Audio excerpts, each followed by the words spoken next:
বলতেছে নাস্তা দেওয়া যায়, নাস্তা খান বসে বসে।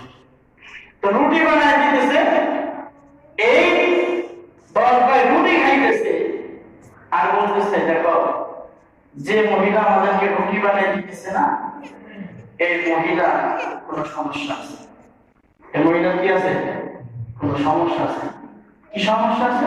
বলে এই মহিলা মেন্স চালু হয়েছে, এই মহিলা মাসিক। আশ্চর্য লাগলো এই খবর একটা দেখে, কত বড় বিচক্ষণ। আবার আরেকজনে বলতেছে হ্যাঁ আমার কাছে মনে হইতেছে এই রাজ্যের যে রাজা আছে না, এর জন্মে ভেজাল আছে। এর কি আছে? জন্মে ভেজাল আছে। এই খবরটা রাজার কাছে গেছে, রাজা নিজেও জানে আমার জন্মে নিয়ে একটু ব্যস্ত আছে, মানুষ সমালোচনা করে, নিজেও জানে। আচ্ছা যাই জানে, কিন্তু এই খবর ওর কাছে আসলো কেমনে? এই যে রুটি বানাইলা খাইলা, বললেন যে মহিলার সমস্যা আছে, কেমনে বুঝলাম? আমরা রুটির সাইজ দেখে বলছি, রুটি সব দিকটা সুন্দর আছে, মাঝখানে কাঁচা থাকে, এই অংশটা দেখে আমরা বুঝে ফেলছি এই মহিলার কোনো না কোনো সমস্যা আছে। আর মানুষ মহিলাদের সমস্যা একটা কমন সমস্যা, সেটা হলো মাসিক। এটা ধরে আমরা মিলে গেছি তো ভালোই। আচ্ছা এই রাজার যে সমস্যা আছে জন্ম নেয়া, এটা কেমনে জানতাম? আল্লাহ তাআলা বলেছেন আমার বাবার মুখে শুনেছে, যারা পয়গম্বরের সাথে বেয়াদবি করবে, পয়গম্বরের আওলাদের সঙ্গে বেয়াদবি করবে, আহলে বায়াতের সঙ্গে বেয়াদবি করবে, যারা কোরআন ওয়ালাদের মুসলমানদের সঙ্গে বেয়াদবি করবে, তো তাদের জন্মের মধ্যে ভেজাল আছে।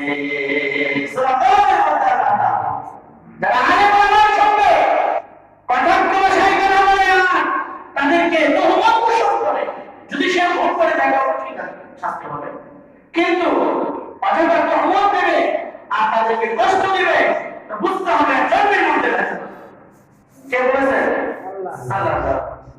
যেমন হযরত রাসূল সাল্লাল্লাহু আলাইহি ওয়াসাল্লামের সঙ্গে বেয়াদবি করেছিল এক বেয়াদব।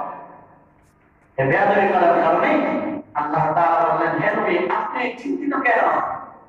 ওয়া ইন্নাকা লাআলা খুলুকিন আযীম, আপনি নিশ্চয়ই মহান এক চরিত্রের উপরে আদিষ্ট আছেন।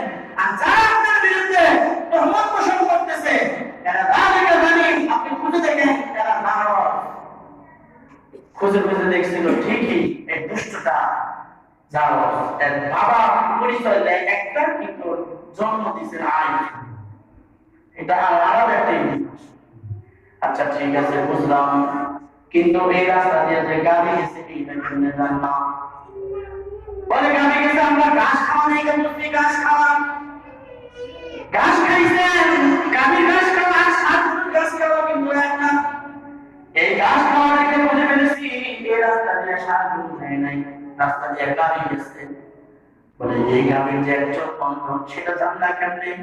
বলে সেই এক সাইডের ঘাস শুরু খাইয়া গেছে, মানে এক চোখে যা দেখছে তাই খাইছে, দেখে নাই তার এক চোখে যা খাইছে। আচ্ছা বুঝলাম, কিন্তু এই গাভীর যে 7-8 মাসের অন্তঃসত্ত্বা এটা কেমনে জানলাম? বলে আমরা পায়ের বাহুরি দেখে বুঝেছি কেমনে গাভী হইলে এটা হইতো না, কিন্তু গাভী বিদায় তার পিছনের দিকটাই চেঁচা হয়েছে, তাই পিছনের পায়াগুলো অনেকটা কেটেছে, এটা দেখে বুঝে ফেলেছে। আচ্ছা এতক্ষণ আলোচনায় দেখেন তাদের কত বড় মেধা, কত জ্ঞানী তারা, এত বড় জ্ঞানী, এত বিচক্ষণ, তারা কি এটা বুঝবেন না যে ইউসুফকে যে আমরা কুয়ায় বাড়াই দিচ্ছি আর এই জামা করে বাবার কাছে নিয়ে যেতেছি, বাবাকে অবশ্যই ধরে ফেলবে এই জামা ছিঁড়ে নাই। কিন্তু আল্লাহ তাআলা ভুলাই দিয়েছে, তাদের চেন থেকে সরাই দিয়েছেন, যারা চোর আর আসামি ধরা পড়ে যায়। কারণ ওই যে সন্ত্রাস হবে, সন্ত্রাসী করবে, তো অবশ্যই একটা না একটা ভুল সে করবেই করবে। সুবহানাল্লাহ বলে এরা আল্লাহর একটা নিজাম। হযরত ইউসুফ আলাইহিস সালাম কোরআনে আছে, আর ওদিকে বাবা পেরেশান, বলে কোন ভাগে খাইলো এই বাচ্চারে কি তুই আমার কাছে আনতে পারবি? আমি বাপরে একবার জিজ্ঞাসা বাপরে আমার ইউসুফকে কেন খাইলে? বলে হ্যাঁ, আমরা তো বড় বীর পুরুষ, ধরে আনলে বাড়ি কতগুলো গাথা, এই 10 ভাই বের হয়ে গেলেন বাঘের তামাশে। তো দৌড়াদৌড়ি করে দেখেন এক দুইটা পাহাড়ের উপত্যকা অর্থাৎ সমতল ভূমি, এক মাঝখানে বসে বসে চোখের পানি ছেড়ে ছেড়ে কাঁদতেছে। ভাবকে যায় ধরলেন, ভাবটা জীর্ণ শীর্ণ হয়ে গেছে, শক্তি নাই, ধরে আইনা বাবার কাছে আইনা কয় কাফির তামারি শরীফের মধ্যে রাখেন। বাবার কাছে আইনা কয় বাবা এই ভাগে খাইছে, বাচ্চাকে ছেড়ে দেবে না, একটা পলায়ন করবে পায় না। অথচ দেখেন আমি সামনে যে কথা বলবো সেটার একটা কথা হয়েছে, একটা দৃশ্য এখানে সামনে সমান হয়েছে। এত কাছে গেল তার সন্তানের খবর পাইলেন না, কিন্তু 4 থেকে 5 কিলোমিটার দূরে যখন মিশর থেকে হযরত ইউসুফ আলাইহিস সালাম তার ভাইয়ের কাছে ওই সেই জান্নাতি জামাটা হাতে দিয়ে দিলেন, বললেন না আমার বাবার কাছে নিয়ে যাই। জামাটা যখন বাবা চোখে ধরবা, বাবার চোখ খুলে যাবে, সে অন্তত থেকে মুক্তি পাবে। সুবহানাল্লাহ। জামাটা নিয়ে যখন ভাই সেই লাভি দৌড়ে আসতেছিল, 4-5 কিলোমিটার দূর থেকেই হযরত ইয়াকুব আলাইহিস সালাম বলতেছেন, শোনো আমি যদি ভুল না করি তাহলে আমার মন বলতেছে আমার ইউসুফ করে না, আমি ইউসুফের গ্রাম পাইতেছি। সুবহানাল্লাহ। ইউসুফের গ্রাম আমি পাইতেছি, ওই জামাত থেকে ইউসুফের গ্রাম ছড়াইছে, এটা ইয়াকুব দূর থেকে পাইতেছি। আর এই জন্য এটাই প্রমাণ করে যে আল্লাহ যদি কাউকে জানান তখন সে জানতে পারে, নিজের থেকে কিছুই। মুসলমান ইমানদার আমার ভাইরা, এরপরে যে কুয়ার মধ্যে ফেলালেন, এই কুয়াটা ছিল লবণাক্ত পানি। কি পানি? লবণাক্ত পানি। তো ওই 10 ভাই আবার মুক্তি চড়ায় যায় করে চতুর্দিক দিয়ে ঘুরে যে ইউসুফ নিয়ে আবার কেউ উঠায়, আবার নিয়ে আমাদের কাছে পাঠাই যায়। বাবার কাছে গেলে তো একেবারে সর্বনাশ। এজন্য পাহারা দিতেছে কেউ যেন তাকে না নিতে পারে। তো বাবেল শহর থেকে, যেখানে হযরত ইব্রাহিম আলাইহিস সালামের জন্মস্থান, এই বাবেল শহর থেকে হযরত মালিক ইবনে যাদ, কি নাম? মালিক ইবনে যাদ একটা কাফেলা নিয়ে আসতেছিল, মহা শক্তিশালী লোক, যাকে বলা হয় বীর পারওয়ান। সে একাই 60-70 জন মানুষের সঙ্গে যুদ্ধ করে বিজয় হতে পারে। সুবহানাল্লাহ। এই শক্তিটা কি? আর হযরত মালিক ইবনে যাদ চলে আসতেছেন ওই কূপের যে রাস্তা, তার পাশের রাস্তা দিয়ে মিশর যাওয়ার রাস্তা। তো আল্লাহ তাআলা ওই মন্দিরের মধ্যে বিশাল ঝড় হাওয়া চালু করে দিলেন। তো ওই মরুভূমিতে ঝড় হইল বানুর ঝড়। এই বানুর ঝড় ঘূর্ণিপাক খাইতে খাইতে রাস্তা হারায়, যে রাস্তা মিশরে, ওই রাস্তায় না ঢুকে যে কুয়ার মধ্যে হযরত ইউসুফ আলাইহিস সালাম করে রয়েছে, ওই দিকে মালিক ইবনে যাদ কাফেলাকে আইন আল্লাহ তাআলা হাজির করে দিয়েছে। সুবহানাল্লাহ। ওই যে আল্লাহ তার আল্লাহ চান মুসিবত দিয়ে পরীক্ষা করে।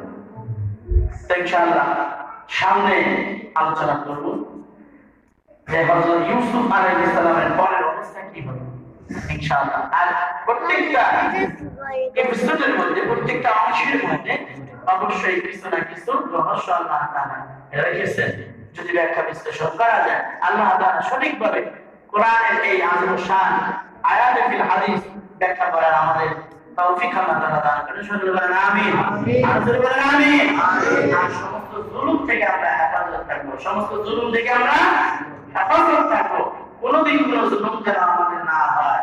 দুনিয়াতেও ধরা না খাইলে আমরা আল্লাহর কাছে যায় আখিরাতে আল্লাহ রাসূল সাল্লাল্লাহু আলাইহি ওয়াসাল্লাম বলেছেন, عن ابي هريره رضي الله تعالى عنه ان رسول الله صلى الله عليه وسلم قال لا تودون الحقوق الى اهلها يوم القيامه سبحان الله। এটা মুসলিম শরীফের হাদিস। রাসূলুল্লাহ সাল্লাল্লাহু আলাইহি ওয়াসাল্লাম বলেছেন, অবশ্যই অবশ্যই মানুষের হকের বিচার আগে করা হবে।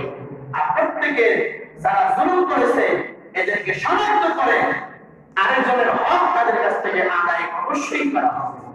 সুবহানাল্লাহ বলেন। আর হাত্তা ইউদাদা লিশাকির জালহানি মিনা শাকির ওয়াল মাই, অর্থাৎ এমন হবে বিচারটা কঠিন হবে যে শিংওয়ালা বকরির কাছ থেকেও হক আদায় করা হবে শিংবিহীন বকরি। শিংওয়ালা বকরির একটু সাহস বেশি ছিল, শক্তি বেশি ছিল, তাই সে শিংবিহীন বকরিকে ঘুষি মারছে, কুতা মারছে। তো শিংবিহীন সেই বকরিটা কিছুই বলতে পারে না, তার শক্তি নাই, জুলুম করছে তার উপরে। এই বিচারটা আল্লাহ দিবে শিংবিহীন বকরিকে আল্লাহ তাআলা শিং দিয়া আর বলবে যে তোমার জুলুম করেছিল, পরে একটা কুতা দিল। এইভাবে আল্লাহ তাআলা হক আদায় করে থাকবেন। আল্লাহ তাআলা হকের উপরে আমাদের আদিষ্ট রেখে আল্লাহ তাআলা পরিমাণে আমাদের সকলকে কবরে ডাকবে। সকলে বলেন আমিন। ধরে নিয়েছিল আর বলেছিল, বাবা এই তাবিজটা যেন তোমার কাছ থেকে না হারায়, এই তাবিজটা এক সময় তোমাকে শিফা দান করবে। তখন বললেন, এই তাবিজের মধ্যে কি আছে? বলে, খুলে দেখো। হযরত ইউসুফ আলাইহিস সালাম ফুটায়া জামাটা যত টানতেছে তত লম্বা হয়ে বের হচ্ছে। এইভাবে বিশাল লম্বা জামা। আমি ছোট মানুষ, এত বড় জামা গায়ে পরি, আমার কি লাগছে? বলে, হ্যাঁ, এটা পরে দরকারি বেলা নেই জামা, এটা যে তুই ধান করবে তার শরীরের মধ্যে ঠিক হয়ে যাবে। সুবহানাল্লাহ। আপনি যদি সত্যিকার পয়গম্বর হয়ে থাকেন, নিশ্চয়ই এই জামাটা আপনার লেগে যাবে। বললেন, এই জামাটা কোথেকে আসলো? বলে, এই জামাটা হইল আপনার পর্দাদারি হযরত ইব্রাহিম আলাইহিস সালাম। এটাকে যখন করে ফেলে দিয়েছিল আগুনের মধ্যে, আমি জিবরাইল আল্লাহর পক্ষ থেকে এই জামাটা নিয়ে আসছিলাম তার জন্য হাদিয়া। এই জামাটা ইব্রাহিম পরে ইসহাক বিন ইসহাকের পরে ইয়াকুব, আর ইয়াকুবের পরে আপনি নবী হবেন, তাই আল্লাহ আপনাকে হাদিয়া দিয়েছে। সুবহানাল্লাহ। বলেন, এই জামাটা আপনার অনেক কাজে লাগবে, রেখে দিন। এই জামা অন্তত অনেকজনকে সেবা দান করবেন। এই জামা